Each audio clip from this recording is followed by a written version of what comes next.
This would normally be the time that I tell you to hop in and buckle up, but I'm not going anywhere tonight. But it's still a drive time review from the garage. How you doing, guys? It's Nick from the Cigar Pulpit, and today I am going to be reviewing the new Crux Marblehead Maduro. This is the Maduro version of the Crux Marblehead, which that came out a little bit ago, and that had, I think, a Ecuadorian Colorado wrapper. This guy, this is the Toro. It comes in two sizes. This is the 6x50 Toro. It also comes in a 6x60 Gordo. This one features Nicaraguan binder and filler, but with a Mexican San Andreas wrapper. So you get a little different wrapper thing going on here. The reason I'm doing this one, aside from the fact that, I like the guys at Crux, the reason I'm doing this one is, quite frankly, I did the McAuliffe color blend in the last video. This is another cigar that came out at PCA. Like I said, it's a follow-up to the original Marblehead. But this is a very budget-friendly cigar. I bought this cigar the other day for $7.50. And I've not had the Maduro version yet. This is the first time I'm having the Maduro version. Sometimes when I do these, I've had them before and everything. This one I've not had before. But I have had the original Marblehead. And for the price point, that cigar smokes well above, it punches out of its range for the price point. So I'm looking forward to seeing what the Maduro version has in store. Now, I have to take off the only bit of marketing on this cigar because they only have the footband on it. And so for the rest of the episode or review, it's going to be naked. So a naked cigar. But we know what it is. It's the Crux Marblehead Maduro. So it has this kind of mixed cap. It's almost like a mix between a torpedo and a Toro. It's kind of a blunted, rounded kind of torpedo thing going on. And it's unique. You don't see these around too terribly much. And that's interesting to me. So I'm going to give this guy a cut and we will jump right into it. So tap, tap, tap, tap, tap. I guess, yeah. So guys, due to, I don't even know. There was a lot going on last week when I was going to and from my printer, and I ended up not smoking in the car. And so I didn't do a drive time review. So all week I've been like, I need to figure out what I'm going to do this. And I haven't taken any drives long enough without my kid in the car to do one. And so here I am in the evening, the day before this is going to hit. And it's like, well, I guess we're going to do a garage time review this time. But that's okay. We're still doing a review. Cold draw.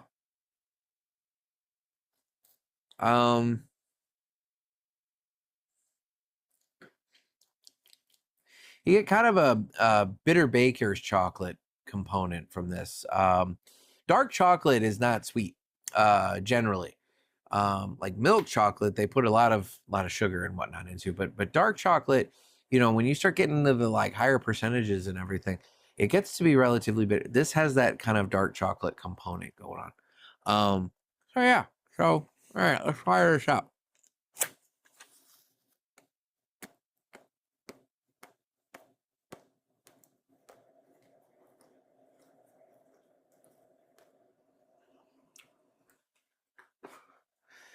I've been doing the matches at home. It just adds something. And I actually feel like I get a better light with the matches than with the torch these days. The torch, I think it gets it, but it's like quick and whatever. This, I like the match when I'm at home. And it's been working well. So I'm not doing them in the car because matches in the car just seems like a horrible idea. But at home, that's no big thing. All right, let's do an off the foot retrohale.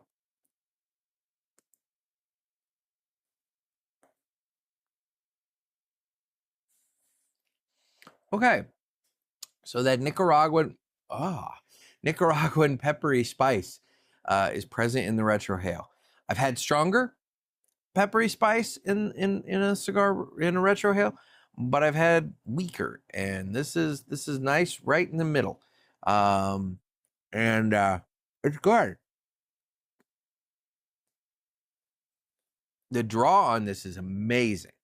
Like super clean draw, very easy. Smoke production has been really nice too. It's kind of it billows out when you puff on it, and we all know I like that.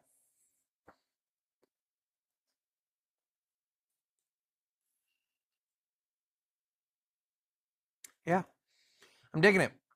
All right, guys, I will be back with you in a little while. I'm gonna smoke this down a little bit and see where we can get and pick up some flavor notes and come back. I'll come back to show you the ash before I ash it. All right, guys, so I'm back. I'm gonna show you my ash. Very speckled. We've got a very speckled gray, white, black, and it's kind of rough, kind of chunky. Like sometimes you get an ash and it's very smooth and whatever. This definitely feels a little chunky in that regard, but you know it's good. I'm gonna just ash that though because I'm a little I don't know it and I don't want to go in everywhere. I mean, even though I'm not in the car, I still don't want to mess. Um, but it came off nicely, and just in the little bit that I've smoked, this has a very kind of that cocoa is still present. That cocoa with a little underlying peppery spice. Not a lot, but a little bit, just a little bit off that Nicaraguan tobacco. But it's smoking wonderfully, and I'm digging it, and I enjoy it. So I will be continuing along, and I will be back with you guys as we transition to the second third. All right, we're back for just a quick little update, and I might be smoking it a little too quick because I am getting some runs in the wrapper. The burn line, little wavy, but this is the thing that just caught my eye, and I don't know if I'm just smoking it too quickly or maybe that little hole right there, maybe a little air pocket allowed or it caused the combustion and the burn line to go down. But it looks like I've got a little bit of a hot spot developing, like right at the end of that wrapper V. So I'm gonna kind of keep an eye on it. But I do. It's a not a big deal, but it is a construction thing, and I wanted to make note of it. All right, everybody. So I am at give or take, not quite the halfway. I'm in the second third. We're approaching the halfway point, but we're not there yet. But I wanted to go ahead and touch base on this. So, flavor wise, there's been a slight bit of very little, slight bit of earthiness that's kind of crept into the cigar, but you still have that kind of cocoa component going on. The pepper on the smoking experience still very light. Let's do a retrohale. Um,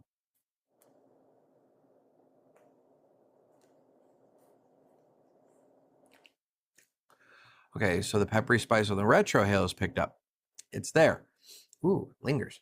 Um, but not so much on the smoking experience. I did want to talk about the burn line a little bit. So the burn line did essentially correct itself. It's still a little wavy. You still have one spot that I feel like if I smoked it quickly, or at a maybe a normal clip, I'll just say that a normal pace. I feel like this little spot right here might start to uh, move in and have a little bit of a run. The but the one that I showed you earlier, that did ultimately correct itself. I have had to slow my smoking down quite a bit in order to maintain this burn line, which I don't really know how I feel about that because for the price point on this cigar, I don't feel like this is a cigar. Maybe I'm wrong, but I don't feel like this is a cigar for people to sit and just chill all the time. This is going to be one of those cigars that maybe when you're cutting the grass, maybe when you're driving, doing other things, and you want to have a cigar, one that you maybe don't have to pay too much attention to, you can just smoke and enjoy. If that's the case, having a temperamental burn line can maybe be a little problematic. That's my only word of caution to anybody. So you're going to have to try and smoke it a little bit slower. I did go back and look in my notes. And so the regular Crux Marblehead that has the Colorado wrapper was one that I did for the Stars reviews. And so I looked back through my notes on that. And it seems like, to be honest, flavor note wise, the difference between the Colorado Marblehead and this Maduro Marblehead is the cocoa component, which makes sense given the wrapper. But one thing I did want to note is in my notes, it says smooth draw, good smoke production, decent burn line, some waviness. So I did have some wavy burn lines going on with just the regular Marblehead as well. So yeah, just something to keep note of. Anyway, I am going to keep smoking, and when we get a little further into it, I'll come back and see where we're at. All right, guys, so I am back in the final third of the Crux Marblehead Maduro. And as you get near the end of the second third into the final third, the flavor definitely transitions to a spicy, earthy. You get the earthiness, but that peppery spice definitely picks up on the smoking experience as you go. I'm still smoking kind of slow because it does seem when I try to pick up the pace more to my normal pace, that's when I start to notice some extra glow along the burn line and the waviness kind of come back. But right now, for the most part, it is pretty straight. Not razor tight, but pretty straight. So I'm not complaining about that. You just got to be careful and cognizant of your smoking speed.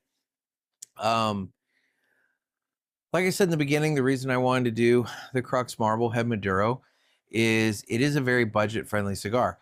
So it does come in two sizes, the Gordo and the Toro. Gordo will run you MSRP on that's $8.99. It comes in a bundle of 20 for $179.80. The Toro MSRP on that is $7.99 and comes in a bundle of 20 for $159.80. And at that price point, this is a fantastic cigar. One that you have to take that price point into account when you're doing a score on it because, like I said, it flavor-wise, it's not the most complex. There is some subtle change to it, but so it's not quite like the McAuliffe color blend where it's the same thing all the way through. This, it has some change to it, so that's nice. But it's not overly complex, but it's there. And then taking that smoking speed into account, whatever. But like in terms of the general construction of it, I've had no issues. The draw on it has been absolutely fantastic. Smoke production has been great. Flavor has been nice. So I've really enjoyed it. In terms of a strength, let's give it a strength score. Strength, it starts off a little less and does build. I'm going to say that it's a solid, I'm going to say it's a 5.5. It's not a 6. But I'm going to give it a 5.5. I think it's in that realm. So 5.5 on the strength. As for a score, again, this punches above its weight class in terms of the price point, and I think that's important to note in the score. When I will say, when I smoked it blind, the other Crux Marblehead, let me bring up those notes. When I smoked it blind, and was unaware of the price point, I gave it an 86. But I do feel as though the price point has to be taken into account. I think price point's important when you're scoring cigars. So, given the price point on the cigar, given what I get from it and everything, I think the price point adds a few points to where I'm going to give the Marblehead Maduro an 89. I think it's a really solid, good cigar. I'm going to give it that 89. I think it, like I said, the best way of describing it is it punches above its weight class. So I've enjoyed it. And I would recommend that if you're looking for a really quality cigar that doesn't break the bank, you can buy a 20 pack for pretty inexpensive and stock the humidor and have a nice go-to cigar with either the Marblehead or the Marblehead Maduro. This just happens to be the review of the Maduro. It depends on which flavor maybe you're looking for. I would recommend it. I think Crux has done a really good job with a budget friendly offering in this day and age that we could all use a budget friendly offering. Anyway, guys, this has been another drive time, quote unquote, review. I'm Nick, and make sure you watch for these. I come out with these every Wednesday at 7 a.m. on YouTube and Rumble. And also make sure you check out the main podcast, Cigar Pulpit, wherever podcasts are found. Take care, stay safe, stay smoky.